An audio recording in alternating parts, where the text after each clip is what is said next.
this. Obviously, you're going to Gibraltar next week. Main event: Dillian Whyte, Alexander Povetkin. It is literally do or die for Dillian. He can't afford to lose this fight. Do you expect him to come through? I know he's brought in Harold Knight, who obviously worked with Lennox Lewis in the past.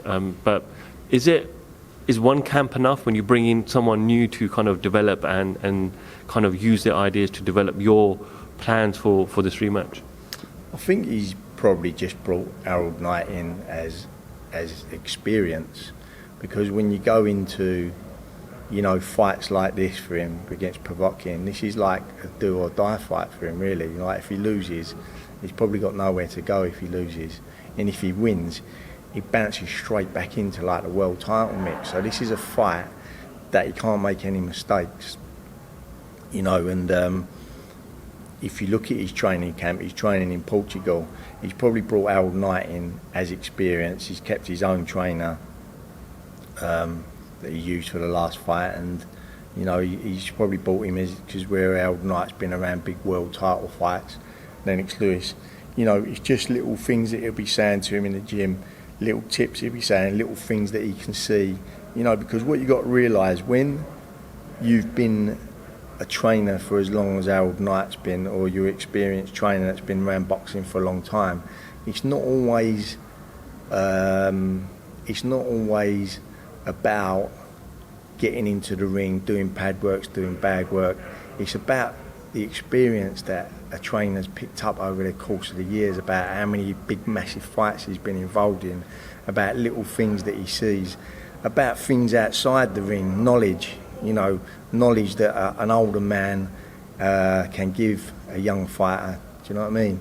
And that's probably why he's brought him in, is for that knowledge and experience that he's brought him in for. And I think it's a decent move what he's done there. As I say, you don't want to take no chances, and with a fight as big as this, when we watched the last fight, he was beating Povetkin pretty convincingly. He was boxing nice behind the jab, boxing really smart, weren't taking chances. We all know Povetkin can bang with either hand, and it was one of them things. He got caught, one punch, bang, the fight was done. He just got to be smart again, get behind the jab, I think, a little bit more, get behind the straight shots, not take chances, a little bit like Joshua done with Ruiz, because when you get knocked out by someone, you've always got that in the back of your mind when you're mixing it up inside the ring with a puncher.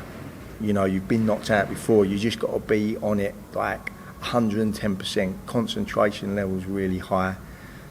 Get behind the jab, move your feet, 1-2 straight down the middle. Do you know what I mean? Block them big shots coming in at you. Move out of the way, side to side, So I think he can do that. I think he can be clever in there, and I think he can outbox Povetkin. And you got to remember, Povetkin's like in his 40s now. He's a big puncher, but there ain't loads of movement in what he does.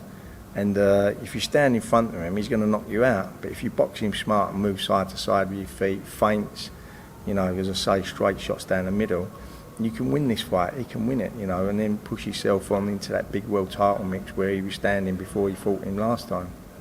I know Dillian wanted this fight immediately, like within, I think it was scheduled for November, so like 3 months after the first fight. Do you feel like the fact that it's been delayed for different various reasons, it's giving Dillian more time to prepare, and almost a blessing in disguise? 100%. I think it's done him a favour. I think, like, when a fighter gets defeated in a big fight like that, and it was a big fight, everybody watched it, it was pay-per-view, it was a massive fight, and in the fashion that he got beat, obviously the next day, the first thing he wants to do is get back in the ring and get the return fight and get the win over him. But sometimes it's not always good to rush straight back in. I sometimes think you should have a fight in the interim, like an easier opponent, to get your confidence back, and get yourself back in the ring again, get moving again, and then get the return fight on. But he, like you say, he's been put right back.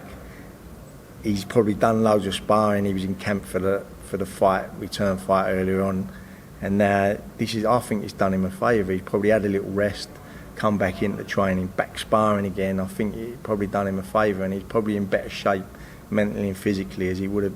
We're in better shape now than he would have been if it had had the first fight on without being delayed. Okay, Tony, thank you for your time. Wish you all the best on Saturday night. Hopefully both fighters come out safe, most importantly. And I'm sure we'll catch up after the fight on Saturday. Thank you very much. Thank you. Tony Sims, IFL TV, thank you very much. Cheers.